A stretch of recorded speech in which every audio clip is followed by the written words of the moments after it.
Okay, so let's connect this back now to the instability that I mentioned before we started out talking about, which was that related to the ordinary least squares or linear regression solution. So we showed that our solution with ordinary least squares or linear regression looks like this. And so if an eigenvalue is approaching zero, one of them, then this here leads to instability. So essentially what we get is with small changes in y, this whole thing is going to blow up by virtue of the fact that this looks like this. 1 over lambda 1, 1 over lambda 2, down to 1 over lambda. So this is going to be, what will this be? P, right? Now, if one of these lambdas starts to approach 0, then one of these, the one that corresponds to this, is going to approach infinity. And so we're going to get instability. We're going to get a blow up of this whole thing. So we're going to get a blow up in our solution. Small changes in y will lead to very large changes in our ordinary least square solution. So let's see how this is affected by Lasso. What does Lasso do? Well, it solves this problem. So what we're doing is we're solving the same problem, right? But we're adding this penalty term to it, which is based on the one norm. Now the curvature of this function, the second derivative, is going to be the same. It's going to be this thing here. And that doesn't change. So what we have here, we can equivalently write this as solving this problem subject to this constraint, or a constraint that is related to this, meaning that theta, or one norm, is less than or equal to some lambda, right? Where that lambda will depend on this lambda that we've chosen here.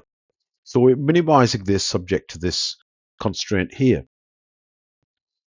So the second derivative of this is not going to change. We're still going to get this. So we will still have this problem, this instability. Lasso doesn't affect it. What Lasso will do is it will shift the feasible region. So the feasible geometry, we might say, will change with this. But it doesn't affect the stability of the solution. It doesn't affect the contours of this loss, contours of the empirical risk or the square loss. The empirical risk based on the square loss, the total square error. And well, based on the square loss, and this is the total square error. So this is the key thing. Lasso doesn't modify the curvature or Hessian, this quantity here, the second derivative of this term here. Right? It doesn't modify it at all. And so if this is unstable, our solution, by virtue of the fact that this matrix here is ill-conditioned, meaning that one of its eigenvalues is approaching 0, well, Lasso will still give us sparse solutions, but unstable ones. We can also talk about the stability of the gradient descent, but I'm not going to go into that much depth. Or we can say that we can equivalently say that the 1 or L1 penalty, one norm or L1 penalty, doesn't add curvature. Now that doesn't really say much at the moment that will make sense to you, but later on I will be a bit more precise about what I mean by add curvature. So this is where elastic net comes into play. So what is elastic net? Here it is. Elastic net is going to combine both geometries, meaning we add both penalties. Right? So we add a penalty related to the L1 geometry. So we add this penalty term here, lambda 1 times the 1 norm of theta, plus lambda 2 times the 2 norm squared of theta. So this corresponds to ridge. This is what we do in ridge, and this is what we do in lasso. So what elastic net does is it says, okay, let's just add both terms. we can, with some two separate regularization parameters. Now, the half here is for convenience, as we also do with often this, or just the total square area, we put a half in front of it, or n over 2 times the empirical risk. So that's what it's there for. Don't read anything more than that into this. We don't have to put it there. It's put there for convenience because we're going to take the gradient of something at some point, and the gradient of this will produce a 2, which will cancel the half. That's the only reason we put it in there. The point is, so we can just consider this half lambda 2 as lambda 2 prime, some regularization parameter. So elastic net is adding both, right? It's adding a penalty, which corresponds to a lasso penalty, and a penalty which corresponds to a ridge penalty. And so this part will be equivalent to a feasible set, which is diamond shaped in 2D, and this one will correspond to a feasible set, which is circular in 2D. But of course, we can't interpret it like that because we're adding both at the same time. So, okay, let's rewrite this as follows. I'm going to rewrite our problem as minimization of n, first of all, n over 2 over this. That doesn't change it. So we want to use half the total square error rather than the empirical risk, which is just, what is it? The other way around.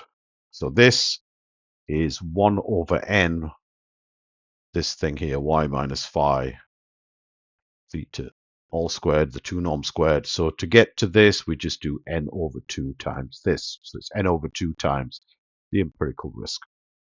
That's all it is. And that doesn't change the minimization because this obviously doesn't depend on theta, only this part here depends on theta. So let's rewrite this as, we could put the arg here if we want, argmin of this plus this term, and let me keep those separate, plus this term which corresponds to a lasso penalty. Okay, and let me call the sum of these two g of theta. And well, you can see from here, this is beta smooth. We already know that. And this too. This is also going to be beta smooth, a smooth function with some beta, right? And when we add the two together, we're going to get another smooth function in that sense, in that same sense that I defined earlier. So this smooth part is still a quadratic, and we can write it as follows. So our g of theta equals, just start that again. Our g of theta equals a half theta, oh, that's not theta, phi theta minus y, all squared plus a half lambda 2 norm of theta squared can be written like this. This term here plus something that does not depend on theta. Right? Now, I'm not going to derive this because I already derived something like this before, where we just rewrote this part looking like this. But in that case, we had not theta hat ridge, the ridge solution. So here we have the ridge solution. Before, we just had the OLS solution. So it'd be a good exercise for you to work out why we can write this here, this function g of theta, like this. It's fairly straightforward. Not a especially complicated thing to do. If you just go back to the video where I showed you how we can write this as something that looks like this, where we had theta minus theta hat, the OLS solution transpose phi transpose phi in that case times theta minus theta hat, where this is the OLS solution, so this would be phi transpose phi minus 1 phi transpose y. Now I'm saying that we can write this to this plus now this in this form, where the ridge solution is the same as this, except we have phi transpose phi plus lambda 2 times I to the minus 1 phi transpose y. So we can write this like this. And what is that? It's quadratic, right? Well, we can see it's a quadratic anyway, but it's a quadratic with a particular form with contours that look like this. So this c does not depend on theta. The contours of this new smooth function that we have, let me remind you of what it is. This function, the contours look like this. So they are centered at theta ridge, and their shape is controlled by now this matrix here, rather than before we just had this matrix. Now they're controlled by this matrix. So the shape of those contours, the orientation of the semi-minor and semi-major axes in 2D and also more generally now in higher dimensions will be controlled by this, and so will therefore the stability. Right? And the solution, as I say, is centered at the ridge solution, which I just wrote down a second ago. Now, the smallest eigenvalue of the Hessian in this case is going to control, as I just said, the stability is controlled now by this. And in particular, to be precise about it, the stability is controlled by the smallest eigenvalue of this matrix, which is the Hessian of this. So the Hessian of this, or this, should I say, because I've got I left out the half here, is going to control stability for exactly the same reasons that I went through before. We went through this in detail before. So let's use this relationship that we used before, this spectral or eigen decomposition of this positive symmetric definite matrix here. And what happens to the eigenvalues as you go from this matrix to now this matrix plus this matrix? Well, so we've got this. Let me derive this. So this is q lambda, where lambda is lambda 1, lambda 2, up to lambda p, the eigenvalues of this matrix, lambda p. And this matrix here has as columns v1, v2, the eigenvectors to vp, the eigenvectors of this matrix. And then we just got q transpose. So we've got this plus lambda 2 times I. Right? Now, I can also write this like this. Why is that? Because we're going to get q lambda q transpose, which is this part. Then we're going to get q times lambda 2I times q transpose. So what will that be? So we're going to get q. The lambda 2 is just a constant, so we just take it there. Lambda 2 times I times q transpose. Well, what is q times I? It's just q. So that's just going to be lambda 2. I is just the identity matrix. Q times q transpose. Q is unitary, so this is the identity matrix. And also we can see this for any, by virtue of the fact that for any unitary matrix, its transpose is equal to its inverse. So q minus 1 is going to give us the identity matrix. So that gives us lambda 2I. So we can write this like this.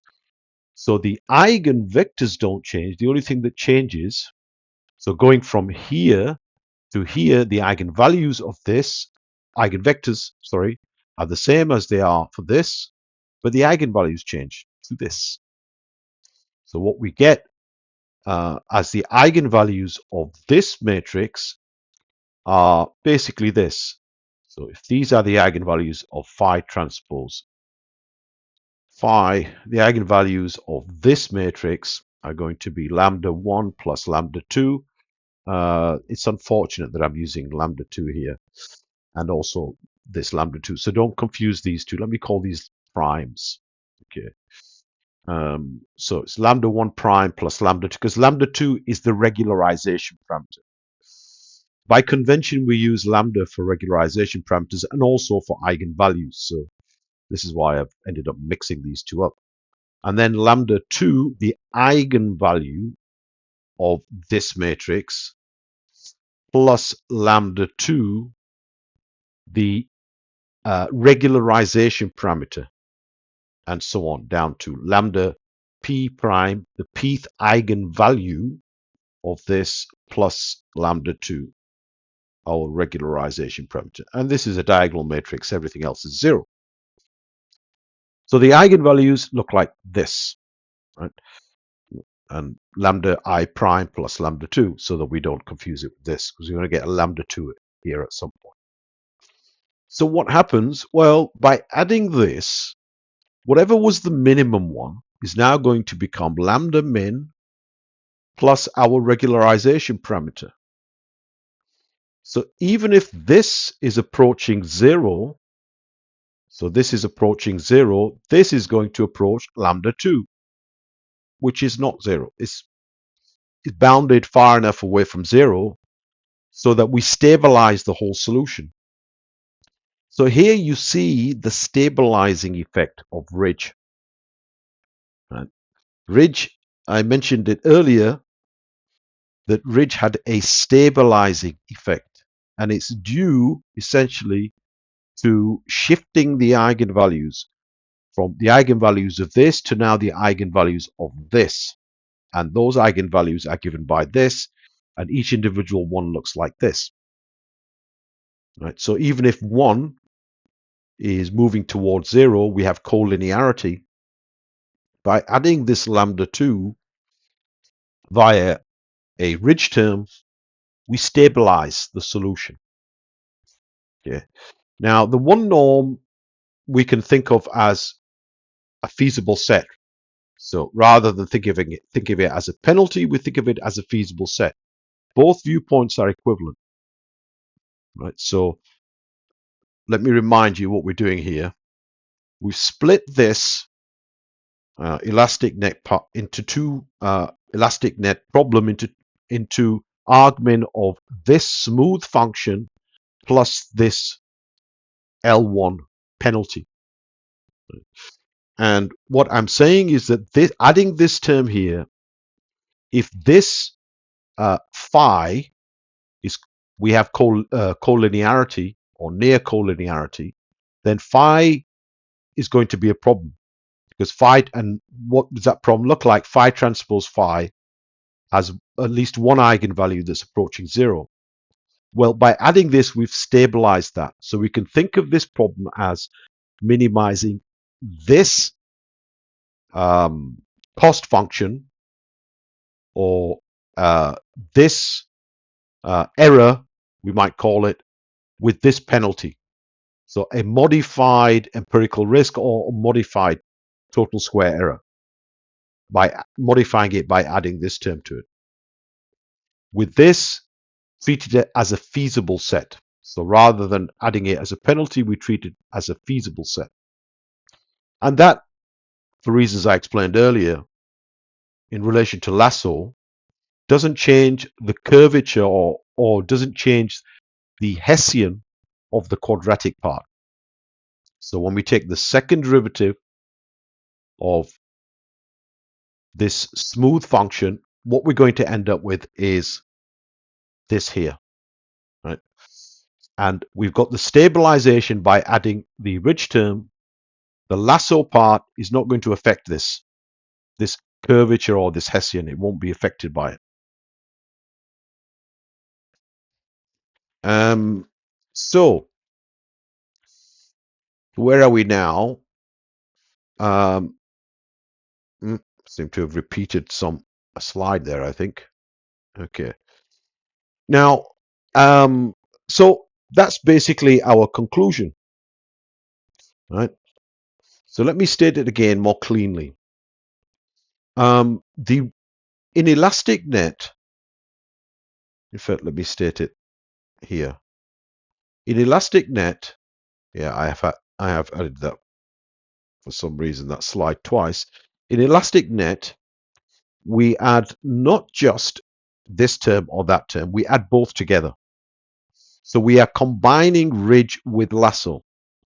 Now, what does this part give us? This part gives us, if we have the collinearity problem, a stabilization by shifting the eigenvalues of phi transpose phi to now the eigenvalues of phi transpose phi plus lambda 2I. Right? And those are guaranteed to be away from zero because we've added this essentially this lambda 2 to each eigenvalue. So we get stabilization, right, with elastic net, and this part gives us sparsity. So we get both. We get stabilization and sparsity. If we use this alone, we cannot have sparsity. If we use this, we can't have the stabilization. So put them both together, and we get both together. And we will write down the solution, the proximal gradient solution, for this elastic net.